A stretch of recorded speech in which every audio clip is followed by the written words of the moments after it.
23 March 1931 Lahore central jail, British India. 3 young anti colonial revolutionaries को शाम के अराउंड 7:30 बजे फांसी पर चढ़ाया जाता है। पहले 22 साल के शिवाराम राजगुरु, दूसरे 23 साल के सुखदेव थापर और तीसरे 23 साल के भगत सिंह। कहा जाता है कि फांसी के बाद उनकी बॉडीज 1 घंटे तक फांसी पर लटक रही थी और उनकी जान निकलने के बाद उनकी बॉडीज को काट कर टुकड़े टुकड़े करके बोरियों में भरकर लाहौर जेल से निकालकर एक साथ जलाया गया और सतलुज रिवर में बहा दिया गया। लेकिन सवाल ये है कि ब्रिटिश राज को इनसे क्या खतरा था? भगत सिंह कौन थे और उन्होंने आखिर ऐसा क्या किया था जो ब्रिटिश राज उन पर इतना गुस्सा थी और उन्हें फांसी की सजा दी गई? चलिए समझने की कोशिश करते हैं आज के इस वीडियो में।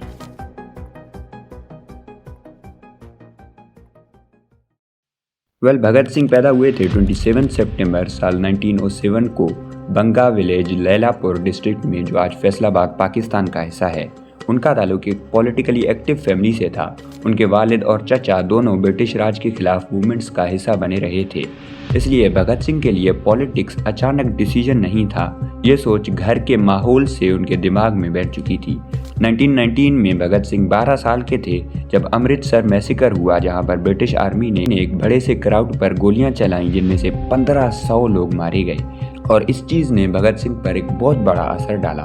1923 में भगत सिंह लाहौर नेशनल कॉलेज गए, जिसे 1921 में लाला लाजपत राय ने बनाया था, जब महात्मा गांधी ने नॉन कॉपरेशन मूवमेंट शुरू की, जिसके तहत जो भी इंडियन स्टूडेंट्स थे उन्हें उन स्कूल्स या कॉलेजेस में पढ़ने से मना किया गया था जिन्हें ब्रिटिश गवर्नमेंट चलाती थी। 1924 से लेकर 1925 के बीच भगत सिंह ने हिंदुस्तान रिपब्लिकन एसोसिएशन ज्वाइन की और एक बहुत ही इम्पोर्टेंट रोल प्ले किया उसे एक सोशलिस्ट एसोसिएशन बनाने में, और उसको हिंदुस्तान सोशलिस्ट रिपब्लिकन एसोसिएशन बुलाया जाने लगा। और HSRI में ही उनकी मुलाकात हुई थी शिवाराम राजगुरु और सुखदेव थापर से। 29 मई 1927 को लाहौर पुलिस ने भगत सिंह को अरेस्ट कर लिया, क्योंकि ब्रिटिश इंटेलिजेंस उन्हें उन जवान रेवोल्यूशनरीज में शामिल समझ रही थी जो सीक्रेट ग्रुप्स के जरिए ब्रिटिश राज के खिलाफ काम कर रहे थे। ब्रिटिश उन्हें ज़्यादा सजा देना नहीं चाहते थे, बल्कि उन्हें पहचान कर कंट्रोल में रखना चाहते थे। लेकिन कोई ठोस सबूत न होने की वजह से उन्हें 1 महीने बाद रिहा कर दिया गया। इसके बाद उन पर ब्रिटिश अथॉरिटीज़ ने नज़र रखना शुरू किया और उनके मोस्टली हर एक कदम पर ट्रैक किया जाने लगा। 1928 में ब्रिटिश हुकूमत ने साइमन कमीशन हिंदुस्तान भेजा, जिसका मकसद 1919 के गवर्नमेंट ऑफ इंडिया एक्ट के वर्किंग का जायजा लेना और फ्यूचर के लिए रिफॉर्म सजेस्ट करना था। लेकिन प्रॉब्लम ये थी कि इस कमीशन में एक भी इंडियन मेंबर शामिल नहीं था, जिसकी वजह से पूरे सब कॉन्टिनेंट में इसके खिलाफ प्रोटेस्ट शुरू हो गए और साइमन गो बैक एक आम सा नारा बन गया था। जब साइमन कमीशन लाहौर पहुंची तो 30 अक्टूबर 1928 को लाला लाजपत राय ने, जिन्होंने नेशनल कॉलेज लाहौर बनाया था, उन्होंने साइमन कमीशन के खिलाफ एक पीसफुल प्रोटेस्ट करना शुरू किया, लेकिन उनका सामना पुलिस ने किया और ब्रिटिश ऑफिसर जेम्स स्कॉट ने पुलिस को ऑर्डर किया कि प्रोटेस्टर्स पर हमला किया जाए, स्पेशली लाला लाजपत राय पर। पुलिस ने थैंकफुली गन्स यूज़ नहीं किए और लाठी अटैक किया, जिसमें लाला काफ़ी जख्मी हो गए और 17 नवंबर 1928 को वफात पा गए। लाला लाजपत राय की मौत के बाद पूरे हिंदुस्तान में गुस्से और बेचैनी की लहर फैल गई। भगत सिंह और उनके जैसे जवान रेवोल्यूशनरीज के लिए सिर्फ एक लीडर की मौत नहीं थी, बल्कि एक टर्निंग पॉइंट था जिसने उन्हें इस नतीजे पर पहुंचाया कि सिर्फ स्पीचेस और प्रोटेस्ट से ब्रिटिश अथॉरिटी को चैलेंज करना काफ़ी नहीं है। और इसी सोच के साथ उन्होंने लाला लाजपत राय की मौत का बदला लेने का प्लान बनाया।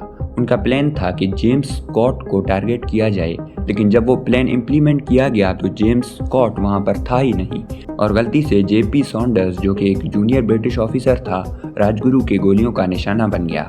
भगत सिंह और शिवाराम राजगुरु वहां से निकलने में कामयाब हो गए और कुछ दूसरे रेवोल्यूशनरीज की मदद से लाहौर से सक्सेसफुली और सेफली निकल आए। इसके बाद भगत सिंह ने प्लान बनाया कि काउंसिल हाउस के सेंट्रल लेजिस्लेटिव असेंबली में एक बॉम्ब ब्लास्ट किया जाएगा, लेकिन उनका इरादा किसी की जान लेना नहीं था, बल्कि आवाम का फोकस हासिल करना था। और प्लान के मुताबिक 8 अप्रैल 1928 को भगत सिंह और उनके एक साथी बटुकेश्वर दत्त ने सेंट्रल लेजिस्लेटिव असेंबली में 2 बॉम्ब्स फेंके और वहां से भागने की कोशिश भी नहीं की, क्योंकि वो चाहते थे कि उन पर कोर्ट केस हो और ये बात आवाम तक पहुंचे। और ऐसा ही हुआ। सिंह और दत्त को अरेस्ट किया गया और मई 1928 में उनका ट्रायल शुरू हुआ। 12 जून को दोनों को उम्र कैद की सजा सुनाई गई। भगत सिंह और उनके दूसरे साथियों को नॉर्मल कैदियों से काफ़ी बदतर ट्रीट किया जा रहा था।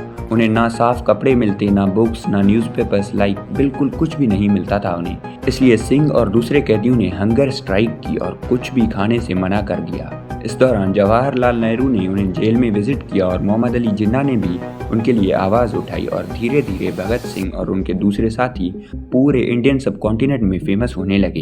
इसी दौरान उन पर जेम्स स्कॉट के जान लेने की साजिश करने का इल्ज़ाम लगाया गया और एक और ट्रायल शुरू किया गया और कहा जाता है कि तब तक भगत सिंह में चलने जितनी जान भी नहीं बची थी और जब वो कोर्ट में पेश हुए तो वो एक स्ट्रेचर पर आए थे। 7 अक्टूबर 1930 को भगत सिंह, शिवराम राजगुरु और सुखदेव थप्पर को फांसी की सजा सुनाई गई और उन्हें 24 मार्च 1931 को फांसी देनी थी। इस बीच के 5-6 महीनों में ब्रिटिश गवर्नमेंट पर बहुत ज़्यादा प्रेशर डाला गया कि भगत सिंह और उनके साथियों को छोड़ा जाए, लेकिन ब्रिटिश गवर्नमेंट ने किया जो उन्हें करना था। 23 मार्च 1931 को भगत सिंह, शिवराम राजगुरु और सुखदेव थापर को शाम के 7:30 बजे के आसपास फांसी दी गई और कहा जाता है कि उनकी लाशें 1 घंटे तक सूली पर लटक रही थी। उनकी बॉडीज़ को 1 घंटे बाद उतारा गया और उनकी बॉडीज़ को काट कर टुकड़े टुकड़े करके बोरियों में भरकर एक साथ जलाकर सतलुज दरिया में बहा दिया गया। इसके बाद जो पूरे सब कॉन्टिनेंट में हुआ वो हम सब जानते हैं। लोगों ने सड़कों पर उतरना शुरू किया, इंडिपेंडेंस मूवमेंट और ज़्यादा तेज़ हो गई और इवेंचुअली 14 और 15 अगस्त 1947 को इंडिया और पाकिस्तान आज़ाद हुए। अगर आपको कोई कन्फ्यूजन है तो आप मुझे कमेंट्स में बता सकते हैं। Thank you.